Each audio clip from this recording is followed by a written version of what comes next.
I am super excited today to be introducing you to Sarah Ehlinger. Sarah is the founder of Brand Spanking You, a creative agency that helps small businesses with visual solutions from branding to social media and email templates, photography.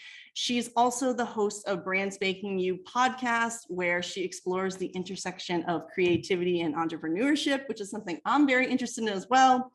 I met Sarah through our mutual coach, and I was really delighted to learn that she has a strong tie to the surface pattern world. So I'm excited to dive into some of the things she's learned on her journey. Hi, Sarah. Hello. I'm so excited to be here. Yay. Well, to get started, can you just kind of give us a brief overview of, your art career and how you've gotten to where you are right now? Just a brief one. Yeah. I'm like, yeah, just the last, 15 years or whatever. Because there's a lot of twists and turns. Yeah. I've done a lot of different stuff. I actually, when I started out, I don't think I've ever talked to you about this. When I actually started out in theater. Oh, wow. And I was a scenic artist and prop maker for theater. Very cool. That's fun. So that's how I actually started out after I got my degree and I got out of school, because I have a fine arts degree, which is funny because I do mostly graphics now. And I worked in theater, and then that evolved into commercial scenic work. So what commercial scenic work, and this was like late 90s, early 2000s. And now that industry has evolved quite a bit. Now it's like graphics. You put stuff into a computer and it spits out vinyl, and then you put like vinyl on the walls, like a vinyl mural. At that time, we were hand painting everything. So I was hand painting a lot of murals, a lot of like custom faux painting finishes, like when that was like a real hot thing. And I worked for a lot of I worked for a painting studio, but we did a lot of work for restaurants and retail stores. Oh, that's so interesting. Yeah. So it was a lot of it was like really hard work. Like it was not physically demanding, right? It was very physically demanding. It was lots of time up on scaffolding. It was like hauling around 5-gallon buckets of paint. It was like breathing in noxious fumes all day long. That's why, honestly, murals have never appealed to me. I know a lot of people in my industry get into murals. I'm like, no, that sounds like a lot of work. It was really tedious too. Like, for example, we, created this specific type of finish for some limited 2 stores, if you remember those when they were around. Yeah. Are they still around? I don't know. I don't think so, but man, I loved them back in the day. Yeah. So you probably saw my work. We developed this very specific finish, and what we would do is we put them on these ginormous canvases, like literally 12 feet high by, 30, 40 feet long, because I'd have to cover the walls in the store. And it was like using this glue and tissue paper. It was like this whole thing. But once you develop it, then you have to do it for like hundreds, sometimes thousands of stores. Oh my God. So it's like you're spending months just doing the same thing over and over and over again. It's not particularly creative. Fair enough. So it's like, that's like the thing that people don't understand about, like, if you really want to be making money in that, at that time being a scenic painter, it was very tedious. Anyhow, long story long, it was 2001, first recession or financial crisis, and the painting studio closed. And we all got laid off. And at that time I was like, I got some freelance jobs during that, but I was like, I don't think I can keep doing this. Cause my body was just like, it's physically demanding. Yeah, it was really bad. So that's when I kind of started looking around and going like, what else can I do? And I ended up taking a job, not a creative job, but I took a job as a receptionist at a design agency. And it was one of those things when I walked in, I just like full body tingles. I was like, I have to get this job. Like, I have to be here. And that job ended up evolving into, because I was seeing all the different things that creative people were doing there. I befriended a bunch of the designers there. And I ended up in a very short amount of time getting into the creative group at that design agency.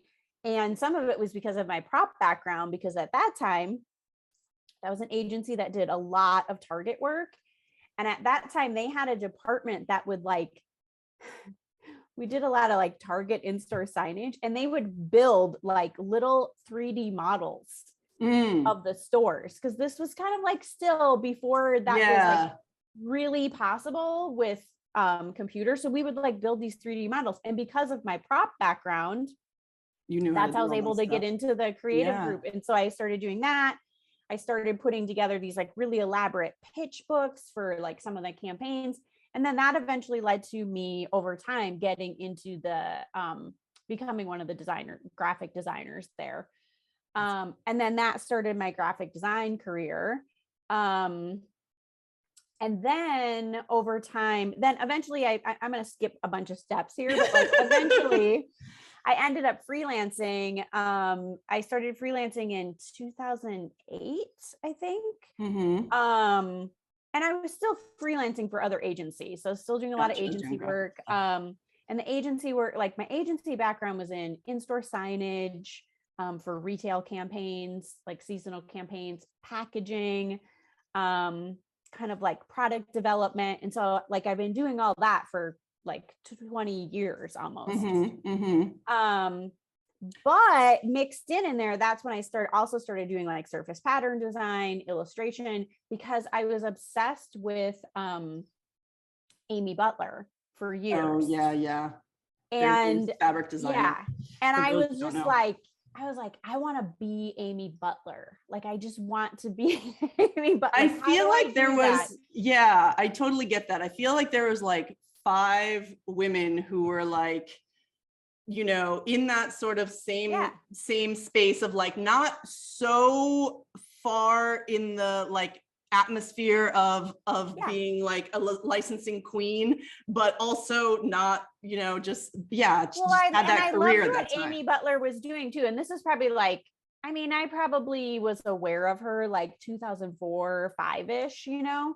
So then by the time I started freelancing, I was like, how do I become Amy Butler? Because it was, you know, she had the fabric, but then she had the books and she had and it was just like, it was like the whole lifestyle. And that's what I was doing. Like, I was really into I've always been into interior design my whole entire life. And, you know, I had a background by that time in art direction and styling with some of the agency work I was doing. And I was like, I felt like she embodied like what I wanted to become in the surface pattern design world. And so, so then I started investigating how that could happen. I'm not exactly sure of the timing of all of it, but then I did sign up for Lila Rogers' course, Make Art That Sells. And that was, I think I was in one of the very first rounds. Yeah. So I was too. And this is where we kind of connected on, like, so funny because that course, you know, there were so many people who are now, you know, bigger in the industry who were part of that course as well. Yeah. So it's amazing. Yeah.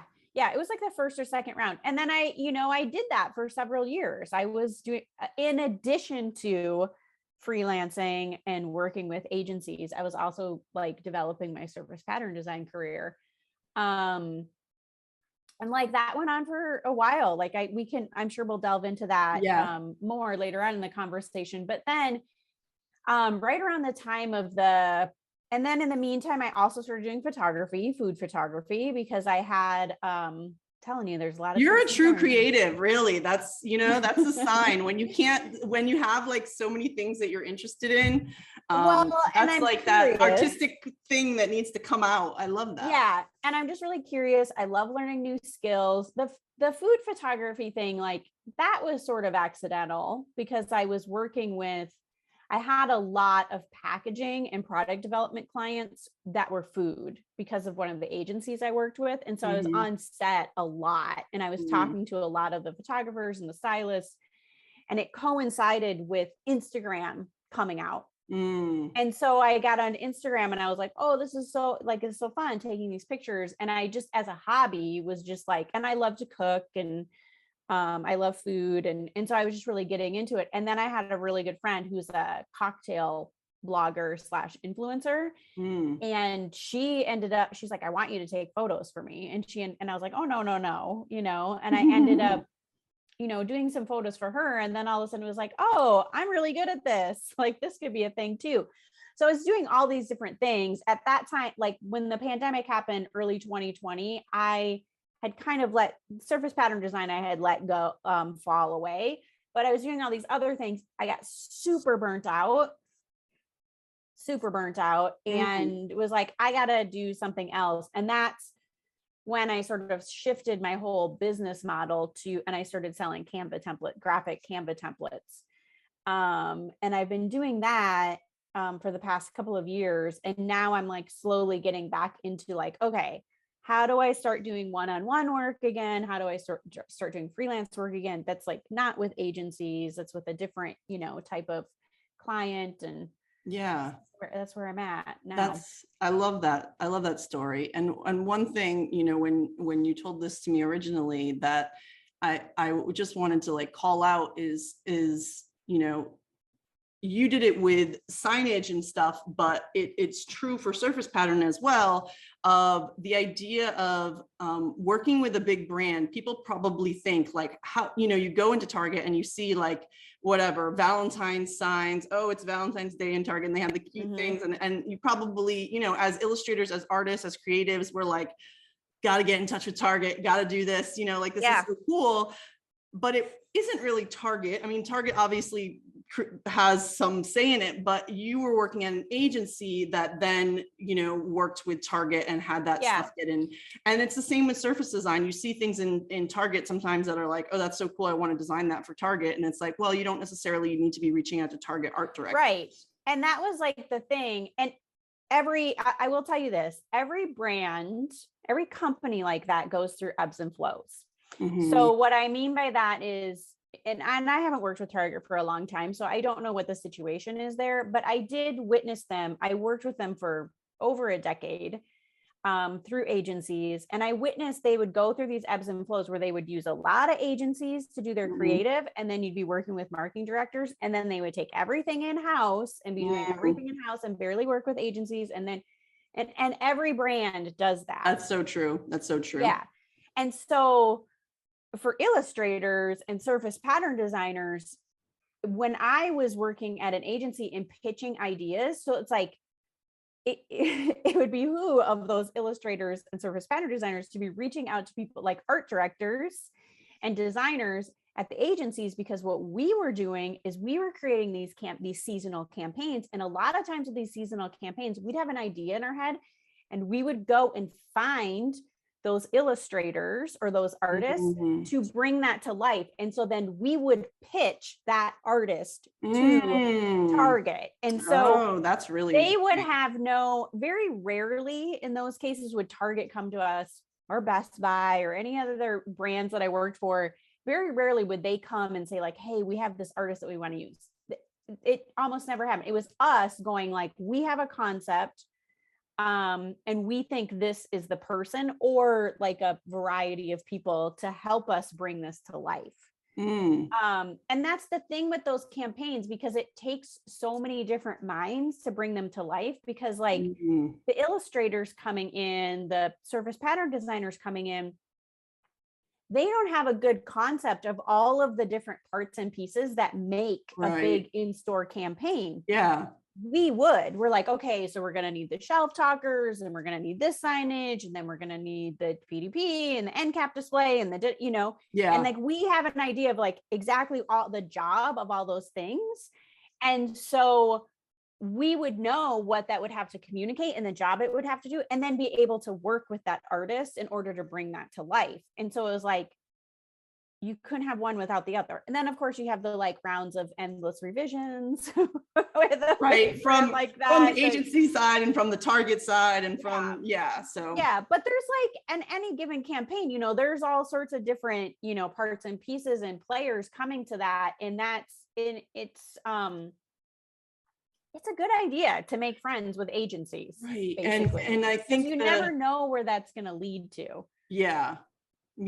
It's true. And sometimes for me, like I would find an artist, and this is back in the day when people would like send us postcards, and you'd get a postcard from an artist or someone, and I would like I'd be like, I love this work. I don't know how I can use it, but I'd like pin it up on my board in my office, just like waiting, like as that nugget of I an idea. still like a postcard. Waiting. I know not many people are there like in office anymore, but I still like the idea of a postcard because it's not, people don't do it that much anymore, right? Right. And I would just like look, like there'd be those artists that I'd look at and I'd be like, someday, somehow I want to. We're gonna think of something for you. Yeah.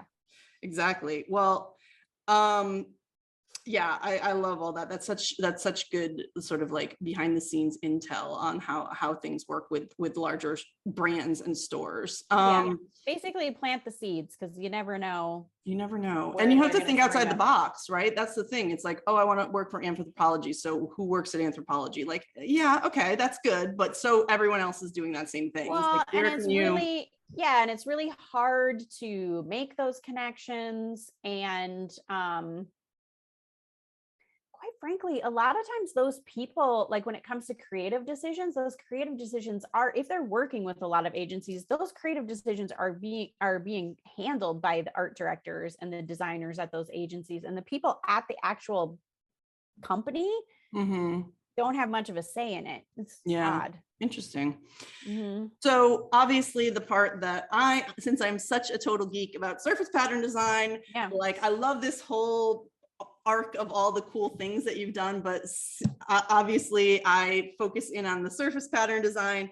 And I loved to learn that you also pretty much, got a real start with Lila Rogers Make Art That Sells course. I also took that. I took it in 2013, which was the first iteration. I had just gone freelance like a year previous. And even though I was 10 years into a surface pattern career because I'd worked in-house, it really was a cornerstone course for me because, it gave me a new way of thinking beyond freelance, of like the idea of licensing my work. Before, I hadn't really considered, if I'm not like, a household name, that I could also license my work. Right. So let's dig in a little bit more on your experiences with surface pattern design and that part of your career, because I think that's, I'm always so curious about that part of it. Yeah. I don't know. What do you want to know? I did a lot of different stuff.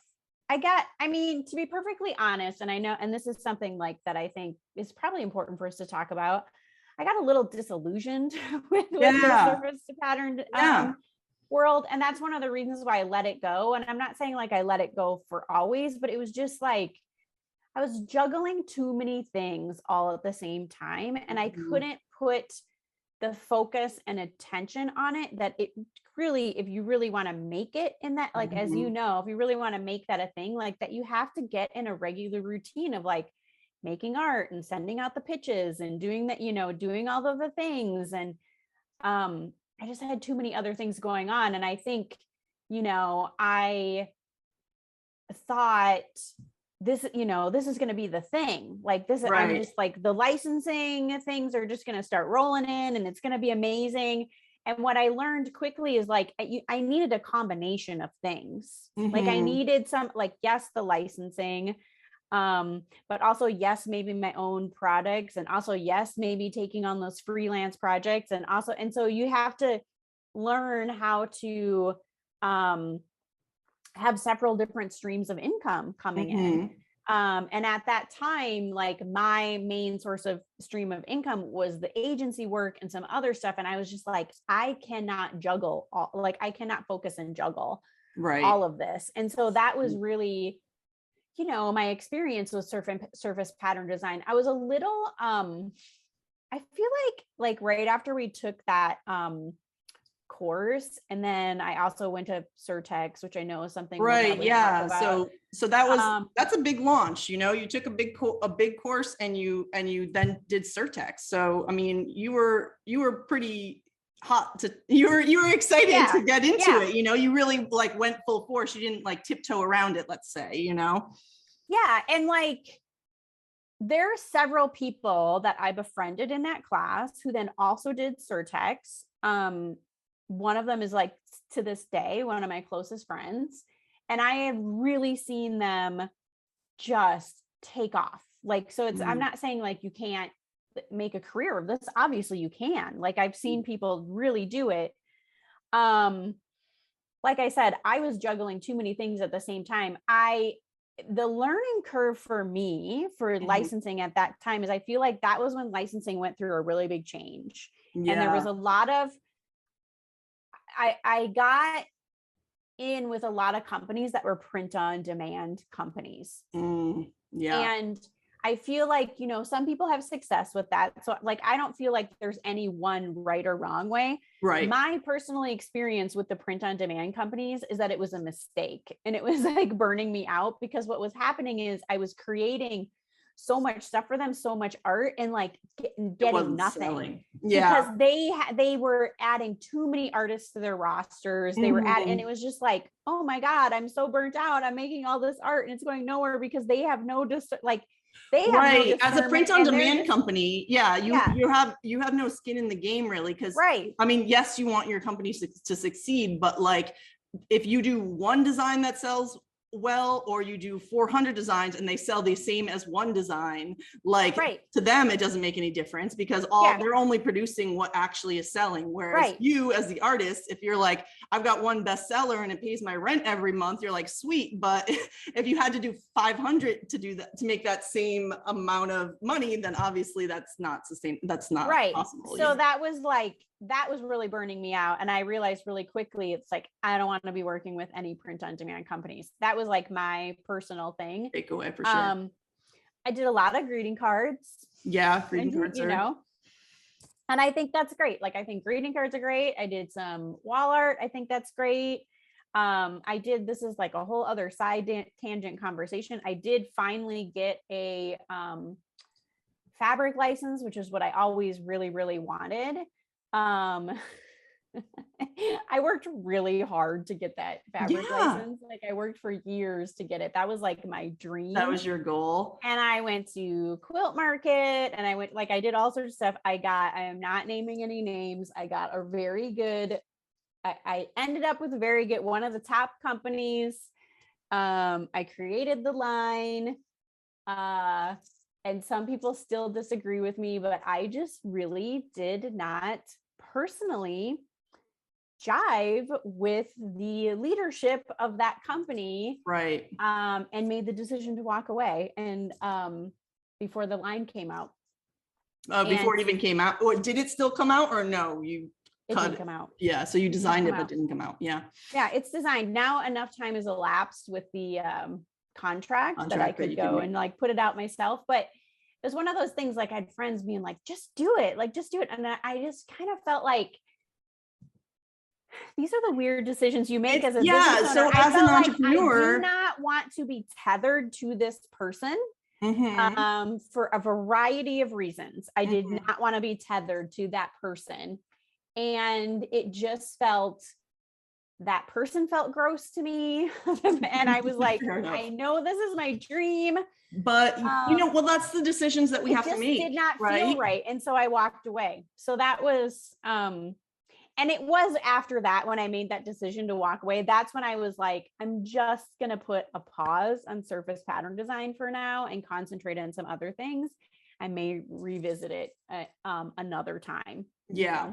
Yeah, totally. So I think that kind of leads to, I've been really interested about like career evolution lately. And because I've been doing surface design for 20 years. And so I think I'm ready for an evolution. I'm not saying I'm getting out of surface pattern design, but obviously I have been going more towards teaching in the last couple of years. And I'm just, I'm curious to find out what my next thing is. I know, I am too. For yours or for mine? For you. So a lot of people are going through these, like, what's happening, what is my next thing? And one thing that comes up a lot when we talk about this stuff is, the complaint that I kind of hear frequently around all the opportunities in this industry and in other like online and creative industries is the idea that teachers are selling a dream when they're selling a course, Mm. right? So Lila Rogers, this is not specific to her, but just from our own experience of having worked with Lila Rogers or having taken that course, that was an amazing course. It did sell me a dream. Was the dream untrue? Not necessarily. It helped me. I wouldn't have looked for an agent if I hadn't done that. I wouldn't have gotten into licensing. Is licensing paying all my bills? No, but I'm satisfied with, it was very inspiring course. I was very happy with, what I paid versus what I got out of it. So that I'm not complaining about. But I think sometimes people, feel like they're brought into courses with the idea that take this expensive course and you'll go from someone who never heard of something or barely understood what surface pattern design was or barely understood about making art that sells or whatever, and then you'll be whatever, you're going to have a career at the end, or you'll have a career in 6 months, or you'll have a career in a year, but this course is the thing. And that narrative can be really strong, even when teachers aren't necessarily directly pushing it. Because we all want a transformation, right? And that's what we talk. I am careful with how I market my class because I have seen people take my class and get jobs. So you think I'm not going to talk about that? Of course I am. Like, that's an amazing thing. I'm so psyched for my students who have done that. At the same time, I don't want to make it look like, well, because these 10 people told me about the jobs they've got and contracts they've got, that you take my class and you're going to get a contract or a job. Obviously, that's not true either. So I just wanted to check in with you and talk about that subject in general for all the things that you've gotten, the different career paths that you've explored, how you feel about some of, sort of like the idea of courses and how that's played along in your journey, or just your thoughts on any of this stuff that I've been going on and on about. Yeah. I love this conversation because of my background working with a lot of big brands and marketing and branding and all of that stuff. Like, something that comes into my consciousness is like how to be a more conscious marketer, and not just be like delving into pain points for the sake of that, or like you talk about selling a dream, and so it's something that's like always top of mind for me.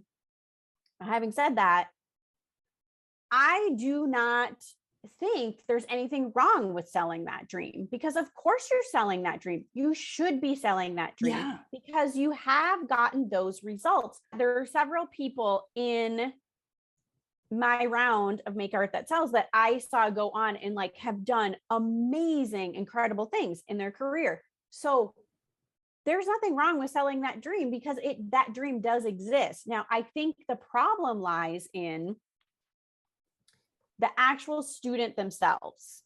And if you are looking to these different, because I've taken a lot of courses and a lot of coaching, and I realized places where I've gone wrong and where I've gone right in the past. And where you go wrong is when you're looking at it as like, oh my God, this is the magic bullet. This is the magic pill. This is the magic thing that's just going to do it for me.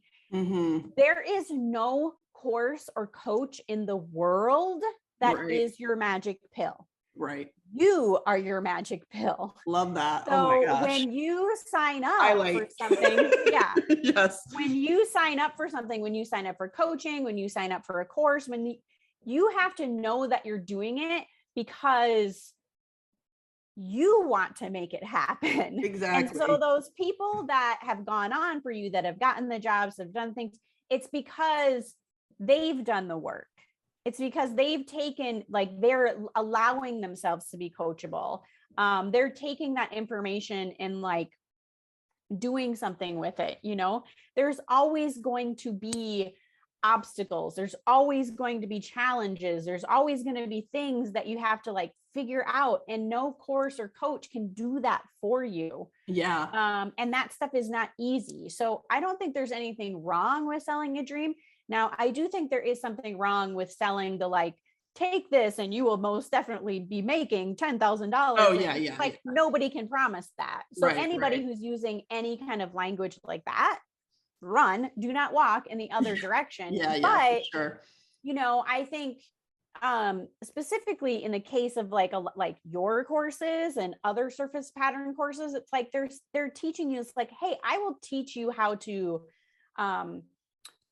technical skills that you're going to need. I will teach you how to be a better designer. I will teach you how to like that there is such a thing as having an agent or a manager. I will show you how you can go about finding that. I will show you how to pitch. I will show you like, there's all those things. They're giving you those tools. Then it's up to you. It's up to you to then do something with it. Totally. Yeah, no, I agree. I love that it's true. And I think taking responsibility as a student is super important. And it does depend on, it really depends. I've noticed that it really depends on people's personalities, because I think that, yes, some people might expect that a course can solve all their problems. Then some people don't. The reason that I still sort of, I'm like trying to think of how to say this. Like, I want to help people who don't believe in themselves enough, right? So that means that I want to have strong marketing language around, like, you can do it, like cheering for them. And it's not, can everyone do it? That's the thing, that's a missing piece that many creators have, is that like ability. No one believes in themselves. Yes. Yeah. Like, and once you can believe in yourself, then it makes a lot more sense to invest in some of these courses or coaching, or because if you don't believe in yourself and you invest in this thing thinking like, oh, they're going to give me this magic system, no system in the world is going to help you out if you don't believe in yourself in the first place. Totally. Which is a really great segue to our coach and the program that we are in with Brooke Monahan, and we are in Rule Breakers Crew. And the thing that I really, attracted me to what Brooke teaches is basically the idea that, entrepreneurs need to make their own difference and set their own ways and figure out what works for them versus what's like prescribed as like the correct way to do things, right? And I'm curious how, so it's her, I feel like her general vibe is about alignment and figuring out what works for you. And that's why, like I said, I'm very interested in what she has to say. And, how did this messaging sort of help you in the last, few years, or why were you attracted to what Brooke has to say as you've sort of developed brand spanking you? Yeah, that's a really good question. Like, I'm trying to think back. Part of it is that I just spent so many years just like hustling and grinding. So like hustling and grinding. So and then over also, it, right? Yeah. And then also before that, like, for anybody who doesn't know, like, coming from the agency world, it is intense. It's like a really fast pace. You work really long hours. It's like everybody's always like running around with their hair on fire. And so there was just like this intensity. And I was like, and that's one of the reasons why I started freelancing, but then I was freelancing for agencies still. And so like I had like gotten rid of like the office politics and everything, but like the intensity of just like feeling like I was always on call and deadlines and like was still there. And I really felt like, there had to be a different way. And also, and I was juggling so many different things, and so that was part of it when I discovered her work. Part of it is like, and I'm still trying to like untie all of these knots and figuring out where it's like, I am very multi-passionate, obviously it's like, I do graphic design. Now I'm doing web design. I have my template shop. I do photography. I've done illustration and surface pattern design. I am a stylist. I've helped people on their, with their books. And And there's all these different things, and it's really hard, even though like I have expertise in this area, it's like, how do I make sense of all of these different things that I want to do in a way that makes sense to me, but also isn't leaving me feeling like I'm juggling all these different things and being burnt out, Yeah. you know? And so in her work, it really is like, learning how to follow the weaving path, because it's just like my path is always going to be weaving. Like there's never going to be a straight line. Yeah. There never has been, there never will be. And like there's an inherent frustration that can come up with like the weaving path. And helping to have someone there make sense of it, and also be like, no, it's totally okay to weave. Like it's totally okay. Yes. To not have to like follow a path and not have the answers. Yes. And also to follow a path and like abandon the path and not be like, oh, now I'm a piece of garbage because I abandoned this path. It's like, nope, that's okay. What it was. That's so funny. You know? I had this metaphor about careers that I related to my son, who is 4 years old, doing mazes, because when like an older kid or a grown up does a maze, they really think hard before they start moving that pencil, and potentially like if you they hit a examine dead the maze, they might go back to the start or to a part where there's not going to be a dead end and go. He just whips through it, and when he hits a dead end, it's just like it's a cul-de-sac. He just keeps moving. The pencil never stops moving until he gets to the end, right? But he might have hit 5 dead ends, but it doesn't matter because he's just cul-de-sacking. I love that. And we're like, as adults, we're like, oh, we went the wrong way. 100%. I tried when he first did it, before he put his pencil down. I really did. We were doing an activity book together, and that's when I was like, okay, click, because I was about to say, okay, so now let's look. And before I even like finish my sentence to try to guide him with my adult BS, he put his pen down, did his little thing, hit every dead end, but he got to the end, and I was like, oh, my bad, I don't know what I'm talking about, because clearly you have it figured out. Yeah. And that's the thing, like even just like a couple of years ago, I was just like, why am I doing all this different stuff? And now I feel like I am getting to the point in my business where I'm like, oh, like that's just your process. Like, that's your now process. I can, like now I have all these different tools to draw upon.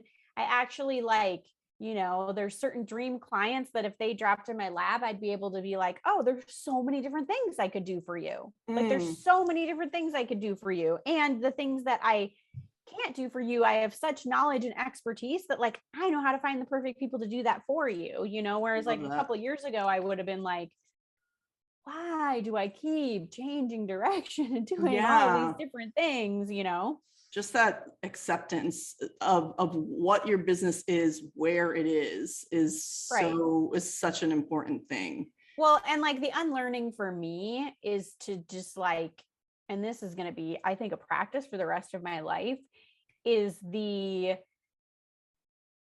presence in the now, to let go of figuring out like what something is leading to, and just being present in the now of like, this feels really good right now. This is working right now. I'm lit up by this. I have no idea why I'm lit up by this, but like, I'm going to follow it. And,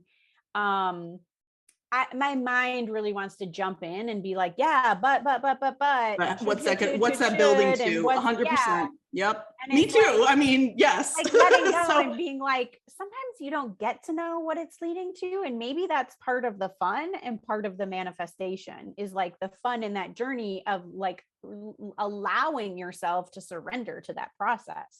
Yeah, I agree. And I mean, I just said earlier, like, I don't know where I'm going now. I might be shifting. I don't know. I really have no clue.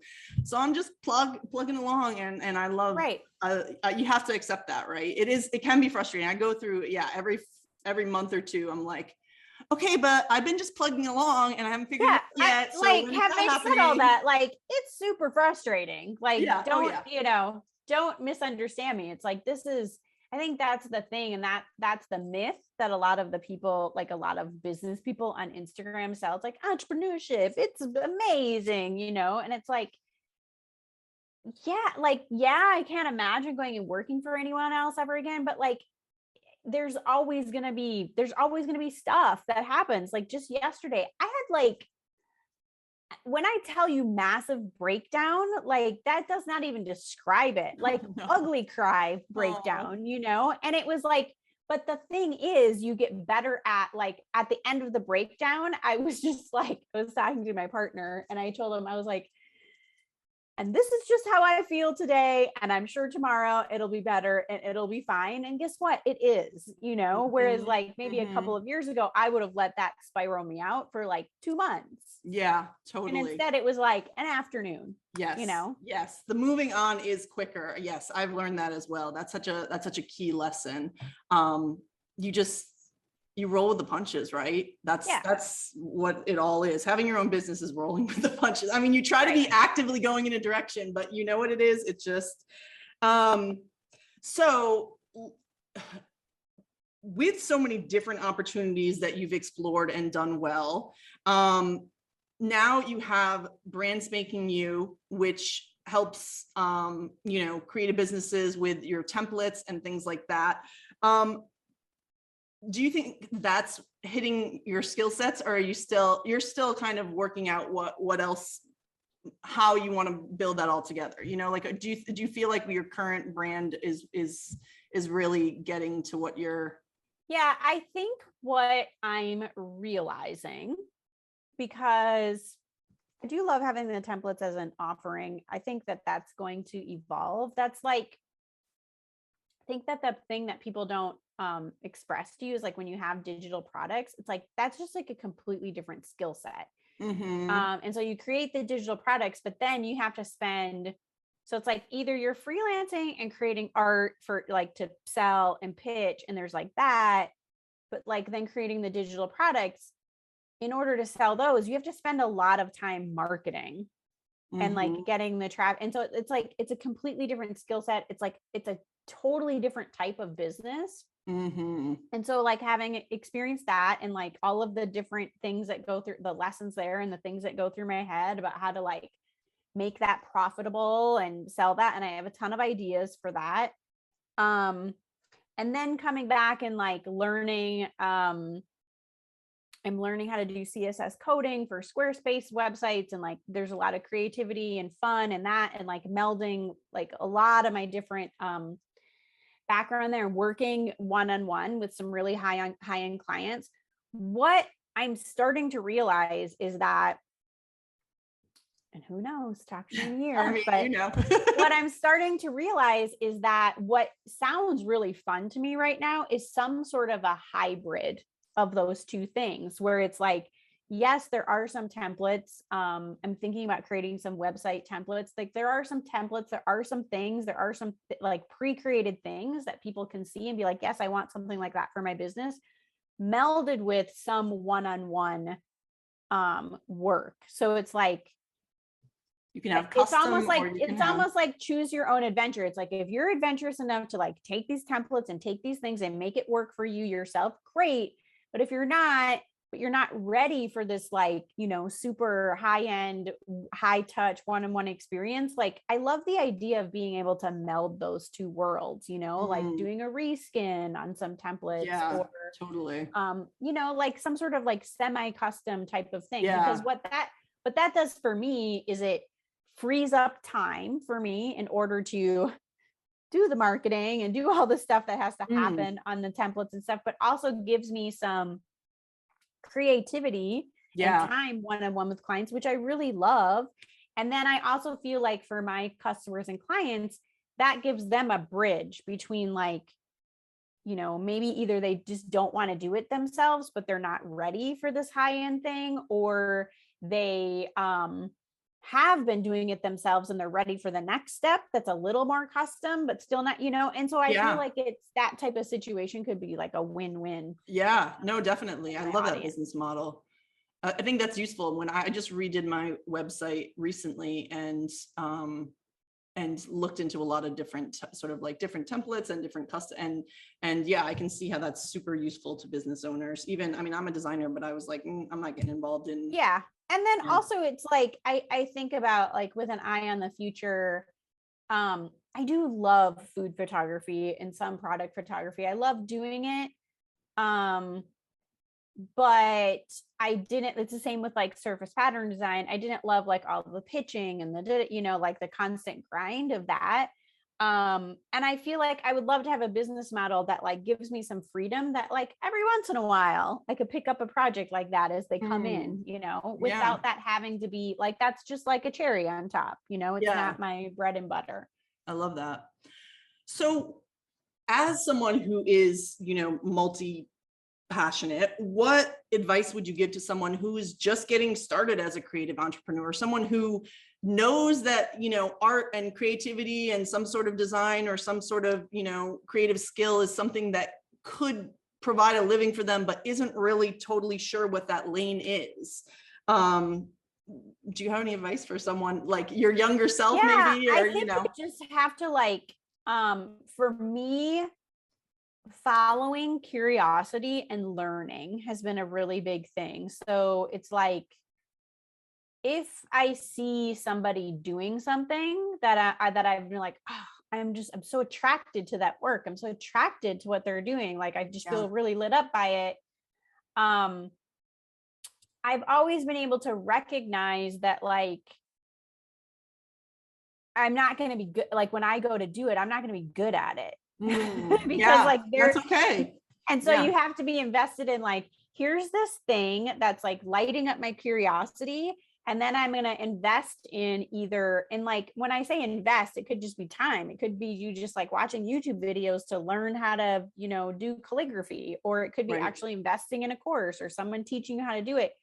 But it's like, it's like, follow that curiosity, and then you have to invest the time in order to like develop that skill set, to see where it's going to go.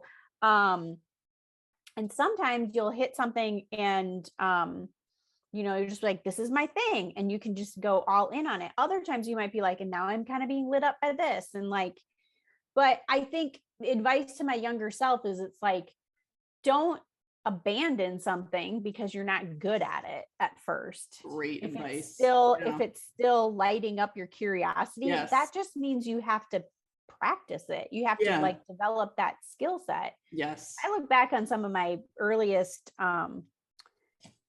food photography. Oh my Lord. And like, and some, and I do remember being really frustrated and feeling like I'm not good at this. And then you go through a period where you're like, oh, I think I'm awesome at this. And now I look back at that and I'm like, oh my God, that was terrible, but you just like, you keep evolving. It's the same with design. It's the same with anything. Like the more you practice it, the more you invest either time or, money, learning a new skill set or, new technologies, like, the better you're going to get at it, and just like learn that like, there's always someone that's going to be better than you. Yeah. But that doesn't, right. Yes. I love that. And be like lit up by that curiosity then. And like, also follow jealousy. Like if you look at someone and you're jealous of their work, like that's a sign that you want to do that. Like that's not a bad thing. Interesting. Like, I like that. I know what you're saying. I like that idea. Instead of being like jealous and like, I could never do that. And that's them, it'd be like, oh, like witness it. Be like, oh, I'm jealous of this. That means there's something in me that wants to do something that they like are doing. Gotcha. Yeah. Okay. That makes sense to me. Cool. So I wanted to talk about your Brand Spanking You podcast a little bit because, one thing that's really important, kind of a force in my work is encouraging people to just get started. Yes, you're going to be a beginner. Yes, you're not going to be great at it. Yes, like might not know what the next steps is, all this stuff that we've been talking about, but like, that doesn't mean you can't do it and you can still get started. So, I know that starting a podcast in general is a big undertaking. I know lots of people who have been considering it for years, and maybe that one of them was you. I don't know, but you've been able to kick yours off really strongly. Do you have any sort of advice or lessons around launching that podcast for people who might be feeling kind of stuck? Yeah, you just have to do it. Exactly. Because like you literally just have to do it. Because the first time I was like, I'm gonna do a podcast was when I was at Surtex, and that was years ago. Because I remember having this idea there where I was like, there's so many amazing artists here with so many amazing stories. I just want to interview them all and put it out there. Here I am. And then I never did that. I never followed up on that. And then it was like through the years, it's like, I spent so much time, I wasted so much time being like, I don't know what my idea is. I don't know what the kernel is. I don't know what the, and I still don't. Yeah. And finally I was just like, maybe I'll never figure it out. And then it's like, will I be like, oh, I'm so glad I never did that because I never figured it out? Or will I be like, well, I'm glad I tried.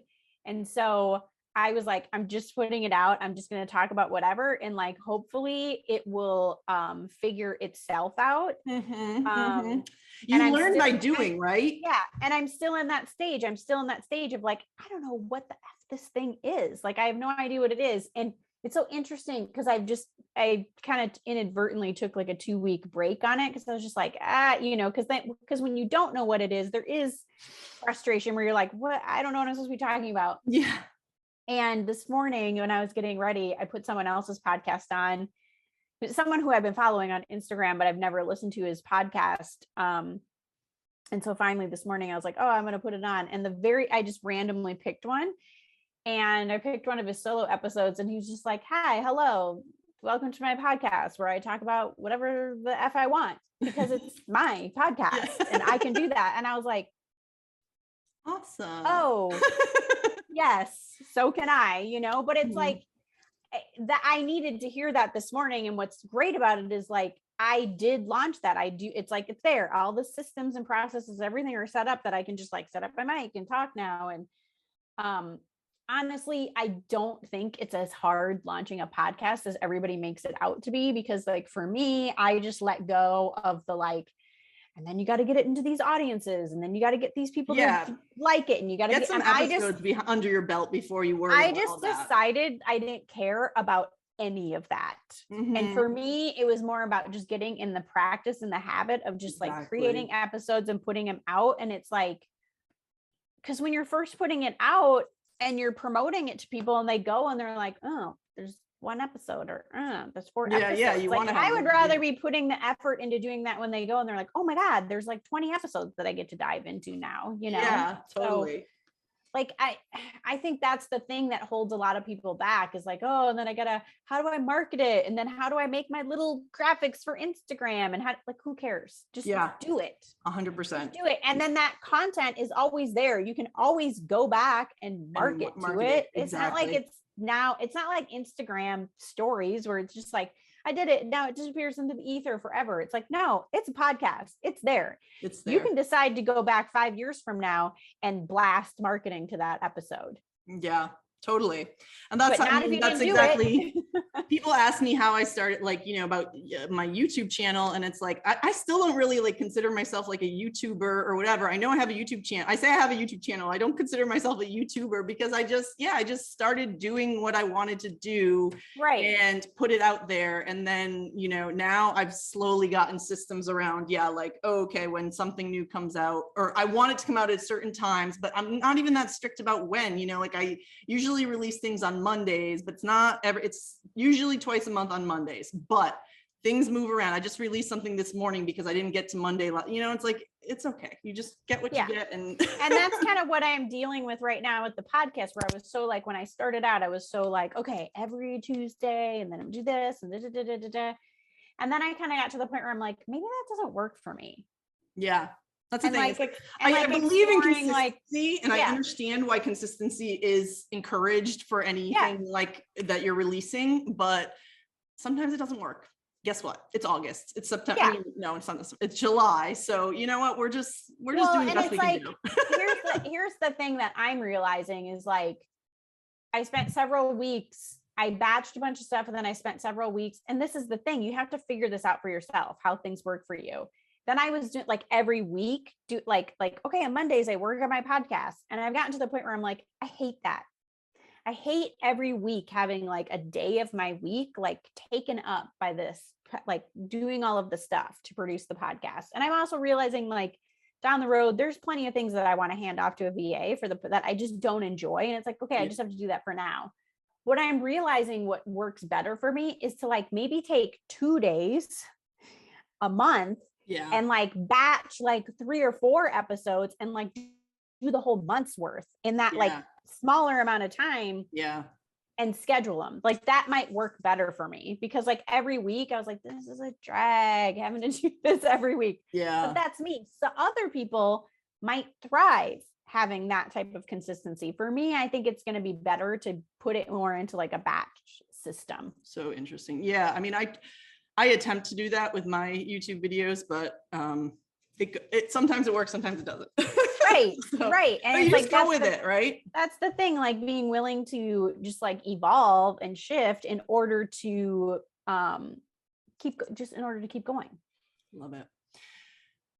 Well, so I have a newish segment on my YouTube videos, my hot topics segment. And what I do is I have different topics that people get a lot of conflicting advice about around, especially in the service pattern world. And there's not a right answer or a wrong answer, but I ask my guests what their opinions are on some of these topics. And since you have we didn't really even get a chance to dive deeply into your Surtex experience, which I am curious to know more about, but let's chat about the topic of the idea of you should exhibit at a trade show to let me try that again. You should exhibit at a trade show to jumpstart your career versus that's not worth your time and money to get your career off the ground, trade show. There's no right or wrong. I'm curious, as someone who did Surtex, what are your thoughts? This is a loaded question. Oh, okay. Well, no, but I mean, I think the answer is it depends. Yeah. Well, that's the thing. Yeah. I would say I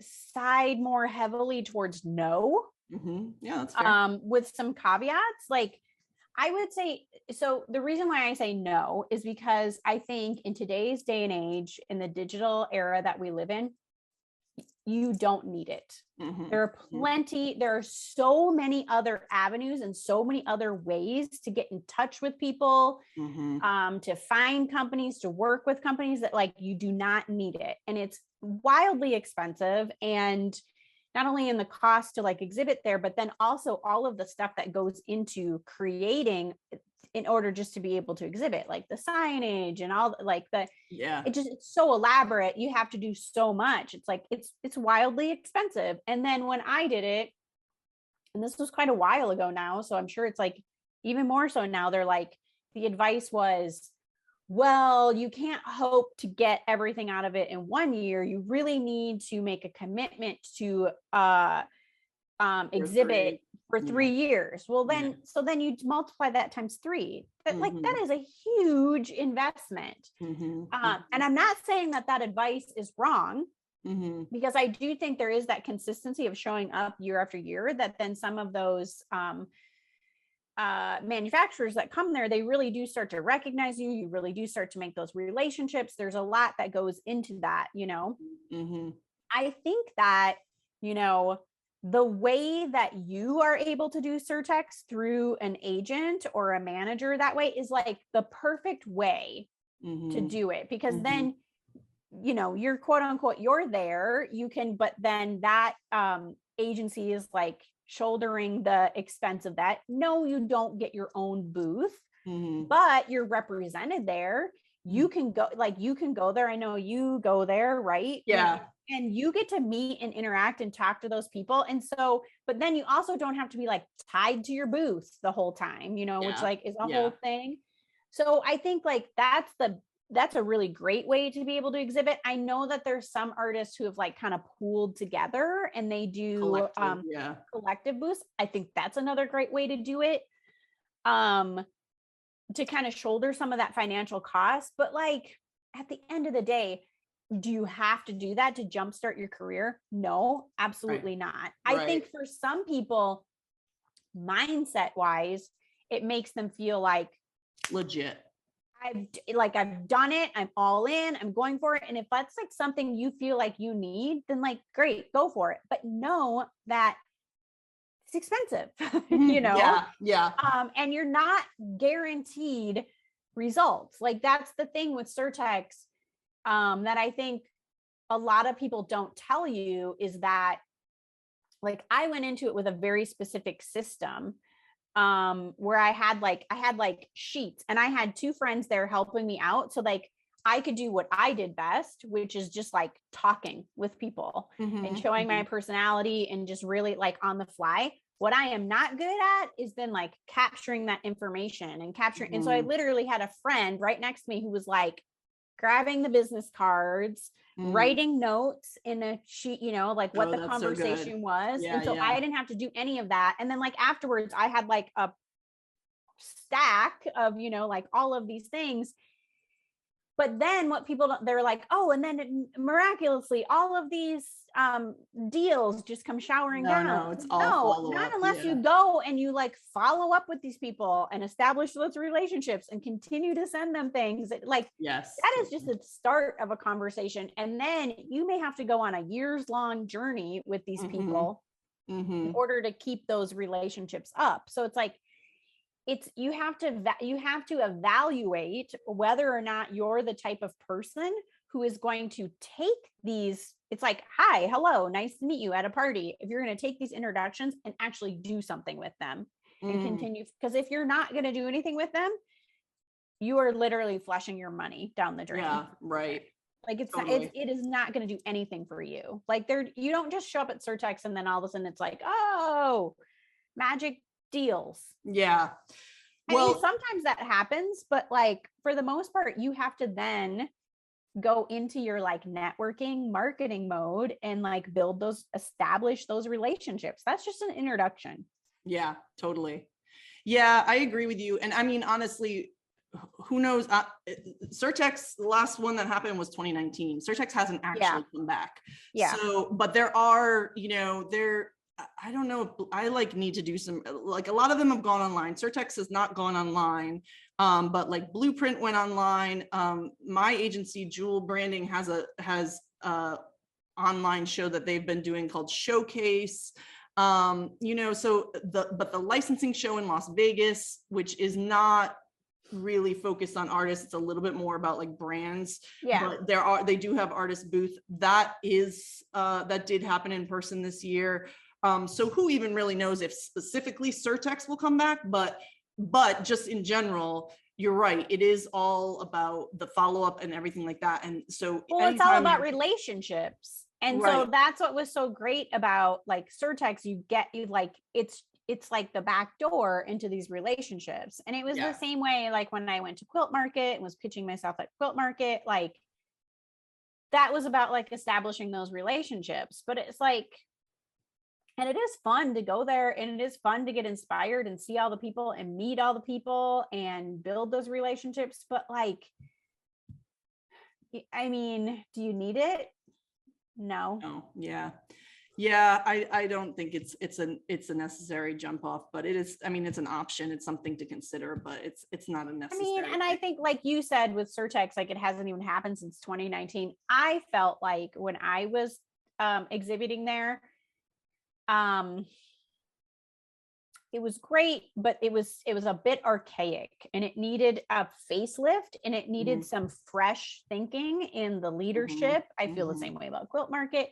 These some fresh ideas of like, how do these, like if these trade shows are going to continue, because I'm not saying that they're bad, how do you bring them, evolve them into the way modern business is done now? Because I really felt like there was like the old school people who were like, this is how licensing was. It's like, well, that's not how licensing works anymore, you know? 100%. So how do you evolve that to continue serving both the manufacturers and the artists? Because I felt like, you know, when Surtex started, I think it was a really great thing that did serve both artists and manufacturers. I think it evolved to a point because of the way that business and online and print on demand evolved, that it got to the point where it was mostly serving the manufacturers and not really serving the artists very well. And I think that was like, that's the balance that needs to come back to those trade shows. Yeah, that's fair. That's a fair assessment. Yeah. I mean, it definitely, I feel like every year, you know, I haven't I had been going to Surtex from even when I was working in-house. I'd gone a couple times, and then I went a few, like, so I'd been to Surtex over the years from like 2008 to 2019, various times. And yeah, it definitely felt like, I think it was always sort of the scuttle that it was sort of a dying, thing, because it was just. And the thing is, it's inspiring. Like, I remember. Sure is. I still love going there. And it's like the one super industry thing. I mean, there are other trade shows, but that one was like, I'd love to go because I'm like, all my online friends are here. Yeah. Well, and so also good. So I went to it before I did Make Art That Sells, because I, through research or whatever, was like, oh, here's this trade show. And so like, I went by myself. I didn't know anybody. Remember how I got in. Like, was there like some sort of, did I get in on a media pass, or is there like a get? I don't remember how I got in. Different years, yeah. But I got in, and I was just like walking around, and I was just like, I could feel my whole body buzzing. Like, oh my God. It's exciting. There's like, this is so inspiring. And there's this whole world, and there's this whole, like, I could do this. I could create, like, I want to create art. I want to, and so I think there is an element to that is great especially because a lot of us work by ourselves all day long, all week long, and so there is this element of like going somewhere and being like really inspired and juiced up by all the other stuff going on in the industry. But it's like, it's tough. Well, Sarah, it has been, I could go on and on with you. We could dive farther, but I will wrap it up. But Brand Spanking You podcast, I'm going to put all your links in the description, but Brand Spanking You podcast, creative, like entrepreneurship, and just really, you're still working out, but it's evolving. It's great. Evolving. It's really great. And for people who might be watching, who need, who are small businesses who need sort of creative resources, you have all kinds of templates and really wonderful things. So I will definitely put your information and all your links. So guys, check out Sarah Ehlinger. I love it. Thank you so much for joining me, and I'll talk to you later. In the description of all my YouTube videos, I have a link to elizabethsilver.com/fresh, which will take you to sign up for my Surface Pattern Boss Toolkit. Once you sign up, you'll get an email to confirm, and then you'll get the password to get into this toolkit, where you can find all kinds of resources, Surface Pattern job guide, business advice, all kinds of trend reports, plus bonus videos, and access to the archives from my newsletters, where I have all kinds of cool links and useful creative business advice that you can check out. So I hope you go down to the link and join me. I'd love to have you.